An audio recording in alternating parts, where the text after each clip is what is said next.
Yo, what's good? It's your boy JusB, and welcome to the JusB Show. Now, again and again, I have to tell you this.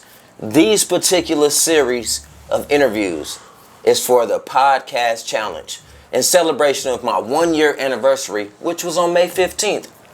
So I decided, you know what? I want to challenge myself. I want to try to do 20 interviews, recorded, edited, published, with numbers, with views, and see if I can make that happen. You know, just a little boost for my own self.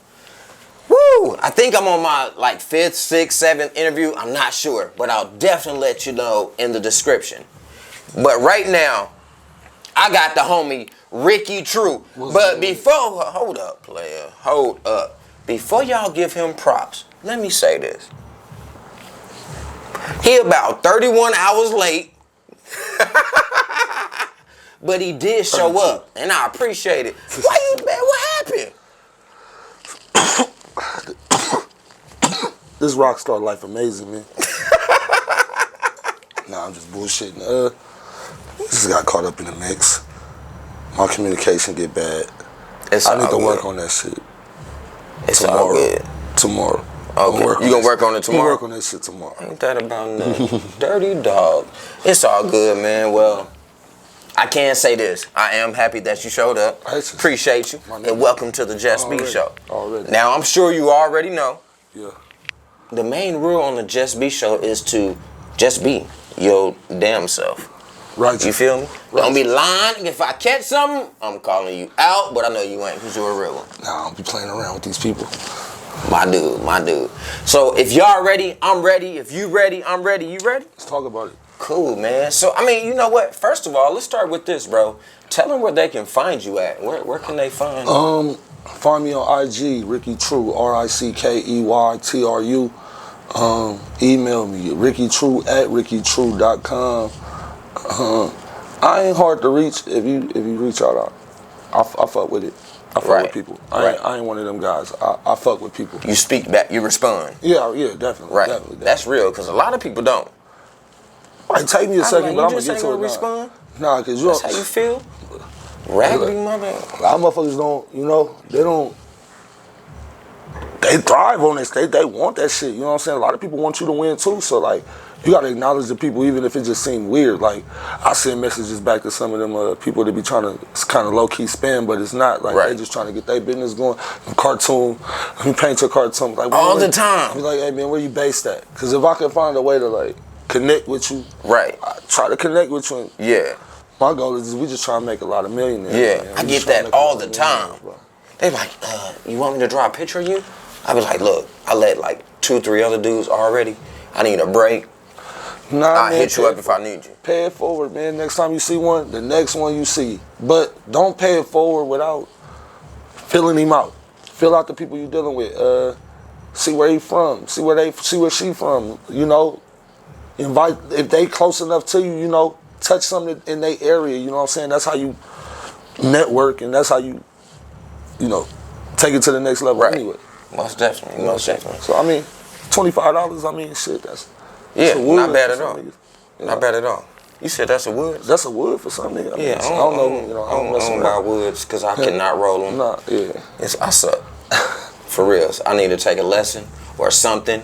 Somebody pay for me to take a backwood rolling lesson. We're gonna do the roll-up challenge for you. We're gonna get up with the roll-up 101. We're gonna get that popping for my nigga JusB.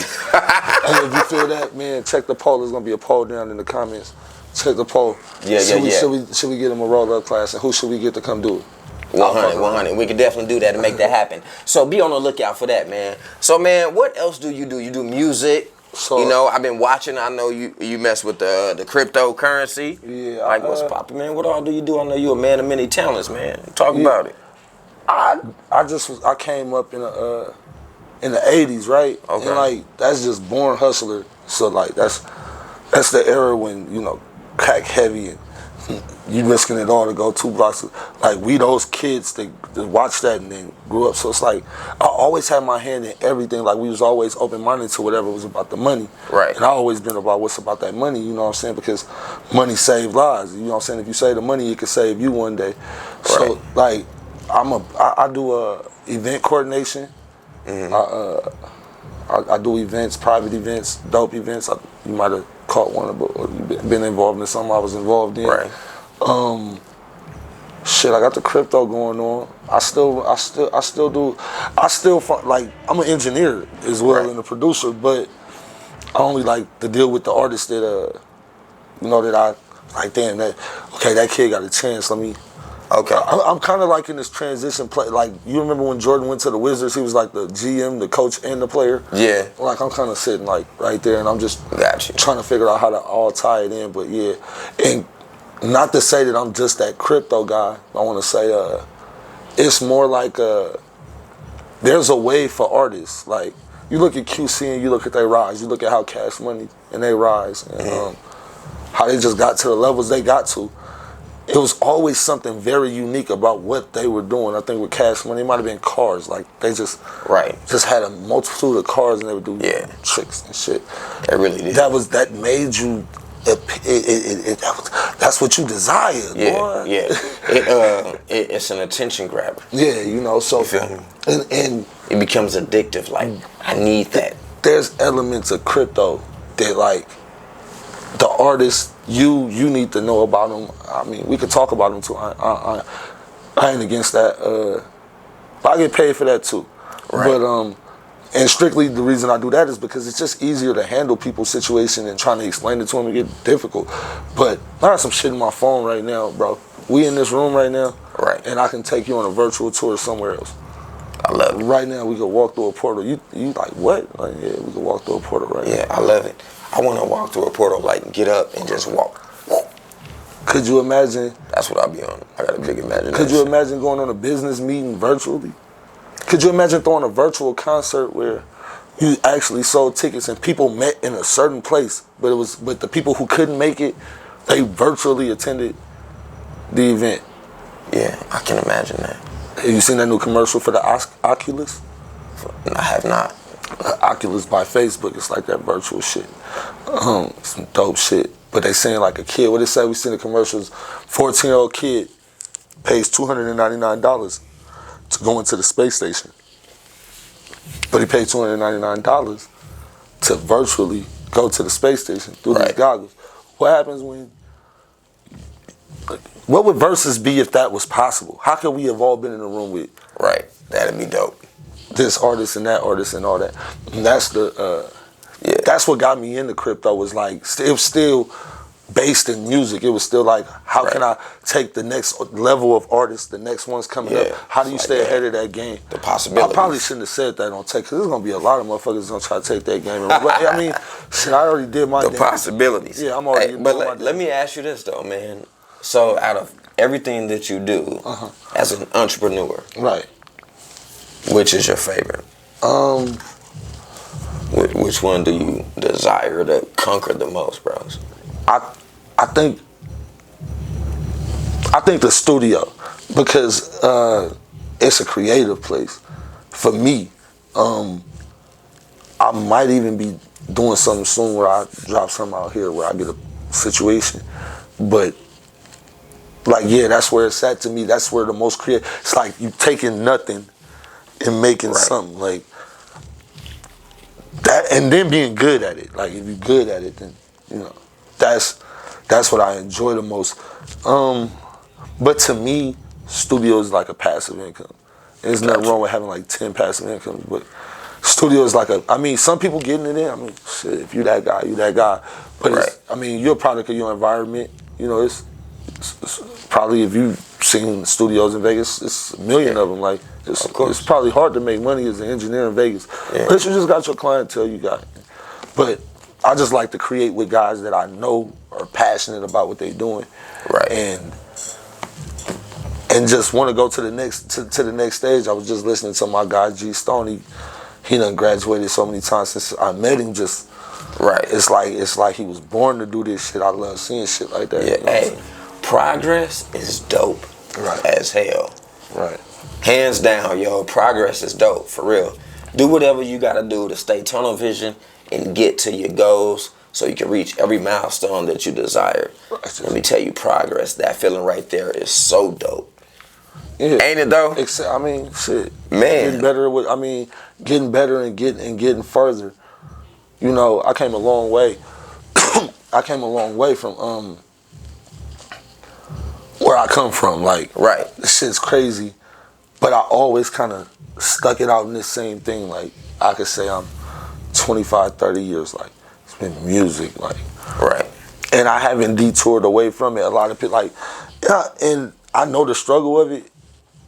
But like I say, it's almost like a passive income. Just take that time and that money that you getting and however you doing, whatever you doing, and just educate yourself on other things you want to do. I met so many rappers that I thought were, you know, the dopest rappers. I've been in the game a long time.